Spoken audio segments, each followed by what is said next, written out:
I don't know the exact number, but a number of our support staff. I know Austin, Pastor Earl. I got a FaceTime with Mooney yesterday.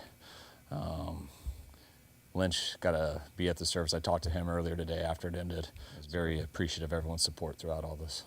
Feliciano being questionable, meaning that he could be activated before the game? He could, yeah. Probably not, but we still have some things to decide here in the next 24 hours, but it's kind of comparing to a lot of other spots. With Christian being questionable, is that a situation where you can't list him? You have to list him as questionable until we'll take him off IR or whatever it is tomorrow, and then he'll be good to go. So unless something crazy happens on this plane ride, he should be good to go tomorrow once he gets off IR. He looked like the old Christian in practice this week? Yep, yeah, he had a good week.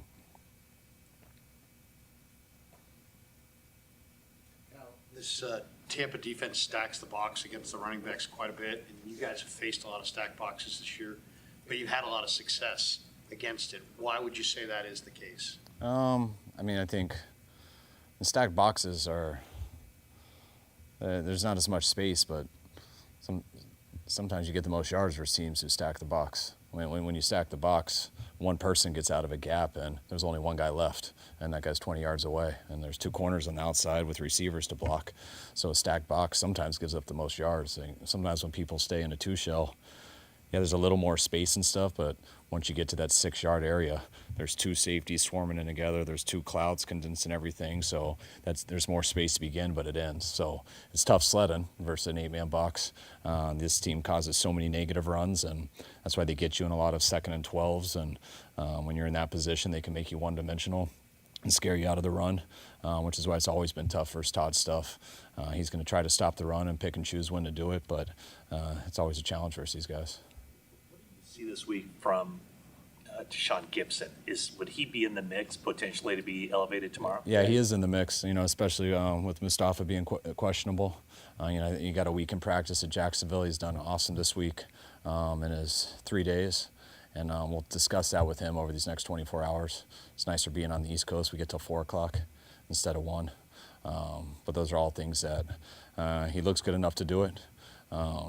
Just kind of depends on the health of everyone else. I mean, the defense hasn't changed at all with the coordinator change. No. Enough. Yeah.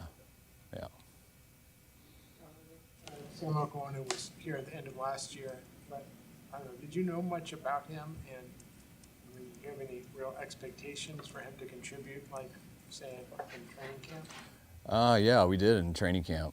Started kind of in OTAs, just why, I didn't really know much about him at the end of last year, him getting here so late and stuff. But I knew everyone liked him, and then watching him in OTA, phase 1, phase 2 OTAs, just us watching how he moved and stuff, an individual, we were excited about him. And then he had an unbelievable training camp. On training camp, he was one of the best players out on the practice field, and we were real excited about him. And then he pulled his hamstring, so I think it was his hamstring. So he missed a number of weeks and didn't really get to do it as much in the games, and kind of went a little under the radar there. But his first 10 days or whatever, he was a problem in camp. Mentioned when he was on the practice squad at the end of the year, he wasn't really into giving good looks and getting practice squad player of the week. He wanted to be disruptive and piss people off. He said he may have succeeded in doing that, as far as getting you pissed off a few times. Is this accurate? Definitely, but both ways. There's a fine line with scout team. Like, I want guys to compete. I want them to get better. I also want them to get our guys ready to play. And the way you do that is by competing. You don't sit there and brother-in-law with people and just say, hey, let's just kind of do this, make coach happy. Like, that doesn't get someone to compete, or it doesn't get someone ready for Sunday. But also, you can't just go wreak havoc every single play and do stuff that they're not going to see in the game just to get noticed. So there's a fine line with that, and he is such a violent guy, and you can't cut and stuff in practice. So, when you have guys just teeing off on people and there's no threat to cut, that's one of the most unfair things in football, because you just got to stand up and take it.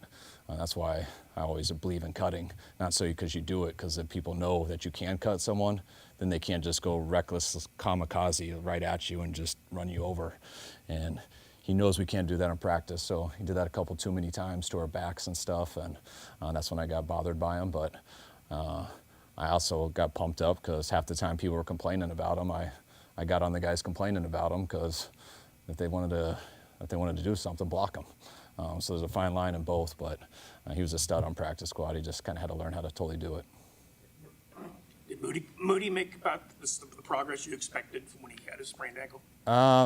More than it. I mean, I have a lot of experience with high ankle sprains, and they're one of the most aggravating, annoying injuries that a player can get.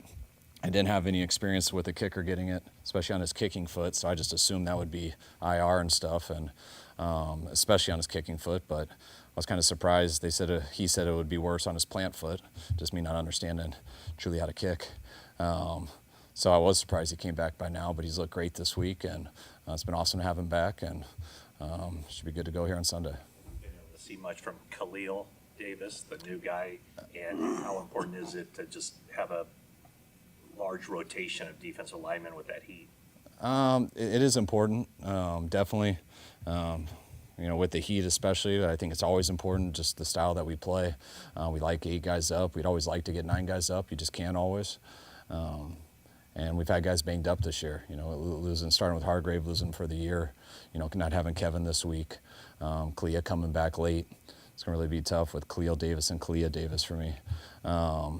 But no, we need more depth just with the injuries, and the more the merrier, and we were pumped to be able to get him here, and he's fitting very well this week. Familiarity with Houston's coaching staff, something that helped get that across the finish line there at the last minute? I mean, I think that'd be more of a question for John. I don't totally think so. I mean, I know all 32 teams discuss any possibilities in every single player, and he was a possibility, and we look into everything, and I'm sure they floated that out to other teams too. But when you're getting a player that you don't know, and you have guys that do know him, that you trust, and also that scheme-wise you can see him do stuff, so you don't have to just imagine if he could do it. You can see him do it a little bit, and having guys like Malik and stuff on our own team who could vouch for him, that stuff made it a lot easier for us to pull the trigger. Was Bosha able to do this week, and are you at all concerned about him on Sunday? I am to a degree. He wasn't able to do a lot. I mean, he definitely was extremely limited. Hoping he'll be all right, but we'll see on Sunday. Going into the bye? No, just banged into somebody, got a little hip pointer, and just bothered him. I think it was real early in Wednesday's practice. Thank you. All right, guys, thanks.